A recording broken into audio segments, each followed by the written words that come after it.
अगली खबर मेरठ से आपको बताएंगे, जहां पर पत्नी के मर जाने के बाद एक युवक ने, एक व्यक्ति ने दूसरी शादी कर ली। दूसरी शादी के बाद जैसे ही दूसरी पत्नी उसकी आई, उसने जो है वो तांडव मचाना शुरू कर दिया। 1 महीने बाद ही पति को और बच्चों के साथ मारपीट शुरू हो गई।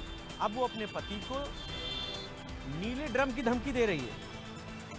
पति और 2 मासूम बच्चों को मारने की धमकी दे रही है। महज 1 महीने पहले राम नाम का ये व्यक्ति आशा नाम की इस महिला से दूसरी शादी किया था और उसको उम्मीद थी कि उसकी पत्नी जो 2 साल पहले मर चुकी है, उसके बाद वो दूसरी पत्नी लाकर अपने बच्चों की अच्छी परवरिश करा पाएगा। लेकिन आशा ने घर में आते ही सारी आशाओं पर पानी फेर दिया। मारपीट शुरू होने लगी, घर में झगड़ा होने लगा और उसका नतीजा ये है कि खौफजदा वो युवक जो है, वो पिता जो है, वो एसएसपी ऑफिस पहुंचा और उसने अपनी शिकायत एसएसपी साहब को बताई।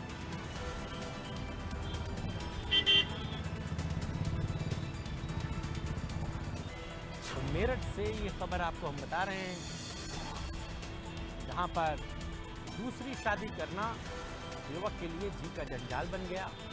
उसको उम्मीद थी कि दूसरी शादी के बाद उसके बच्चों की अच्छी परवरिश हो पाएगी, अच्छे से उनका जीवन यापन हो पाएगा। बच्चे छोटे थे, बीवी का देहांत हो चुका था और 1 महीने बाद इस महिला से उसकी शादी हुई। उसने घर में फसाद शुरू कर दिया। अब वो बच्चों को और अपने पति को मारने की धमकी दे रही है और इसी बात से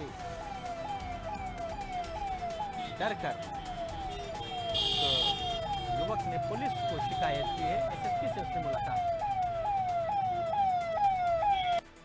पंकज पूरी खबर बता रहे हैं हमारे सहयोगी। पंकज, क्या जानकारी है?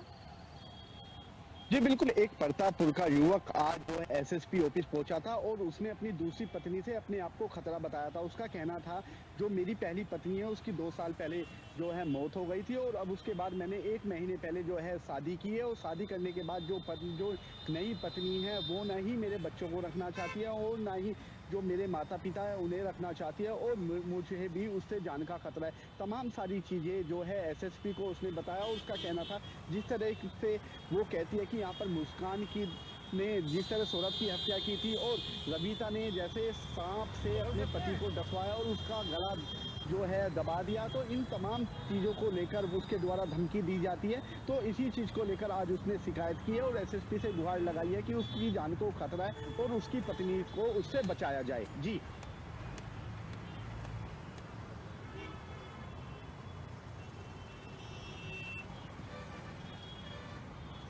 ठीक है पंकज, बहुत शुक्रिया इस पूरी बातचीत के लिए।